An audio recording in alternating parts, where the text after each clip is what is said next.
Teka mo nag-graduate. Ano pa sa balya?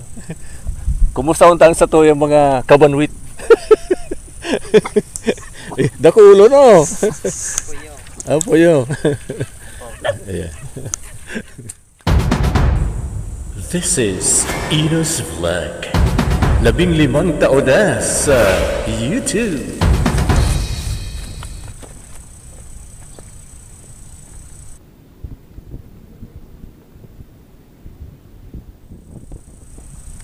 Hello mga online viewers, Enos Vlog supporters. Andito po tayo sa Baliw Nuevo Creek again. Still flooded here sa portion ng farm ni Insan Don Pablo. Yan. And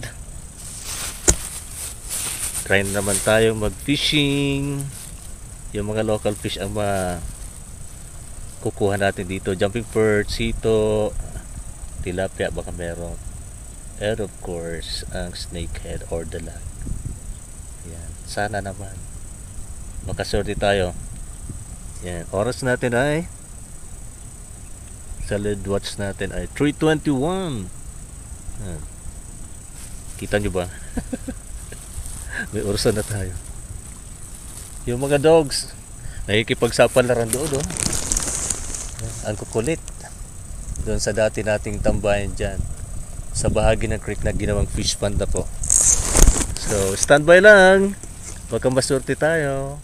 Yan, may mga nauna na sa aking naming weight, kaso iniwan lang ang kanilang mga dala. Ito yung sa bigas na ano yan, yung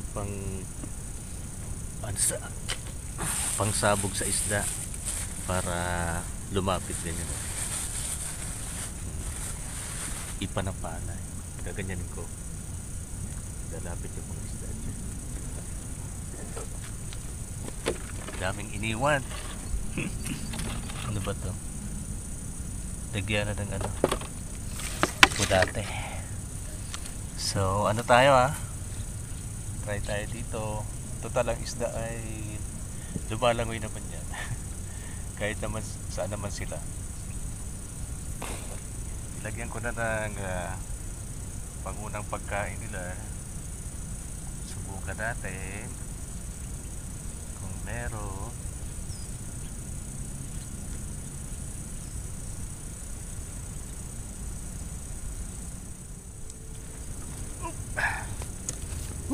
Quite a catch. Another catch. Bloody siya. Bakit bloody ka? Aw! Inano niya. Kumbaga nilunok na talaga. Andali lang. Baba na ng buhay ng jumping perch. Kaya nga tumatagal siya sa river. Ito na yata pinaka oldest na isda dito. Kaya po climbing perch pala ang tawag dito, pero nasanay na kami mga local anglers, ang mga Bicolano, sa jumping perch kasi talagang lumuluksos siya ganun. Hindi nga 5 seconds, so meron na naman. May tiny na naman para sa pond. Ayan, data naman sila sa aking munting pond nalalagay for future use. Ay, dito ka lang.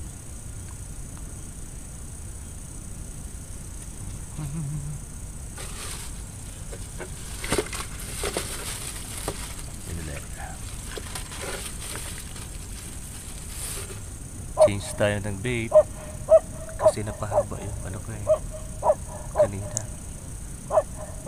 Ang ideal na bait ay ganito lang para sa akin lang, para madali lang ibikyaw yung yung jumping perch. Kumusta untang sa to yung mga kabanwit? Dako ulo no. Apoyo. Ayan. Shout out. Shout out na. Kumusta unta ni mga kabikyaw ta? Garo dakol nako hay. Tara na. Shout out! Sa'yo ka mo nag-graduate. Ano pa sa balya? Ganda ko nagkakura ka eh. Ako kasama ko pala alas 4. Tala! Daya, baranrit kita. Ayan, so far, satisfied naman. It's 5:03 na. And handa na ang mga doggies na umuwi. Uwi na tayo, ha? Ha?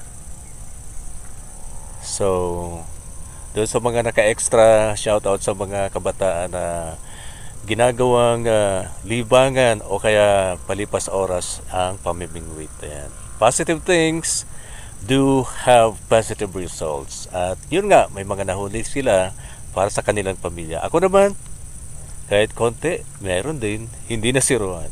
So hanggang sa muli po na adventure natin sa pamimingwit dito pa rin sa Enos Vlog. Don't forget to like and subscribe, comment, share para mas lalong dumami ang ating mga kapanalig sa advokasiyang ito ng pangingisda. Bye bye for now.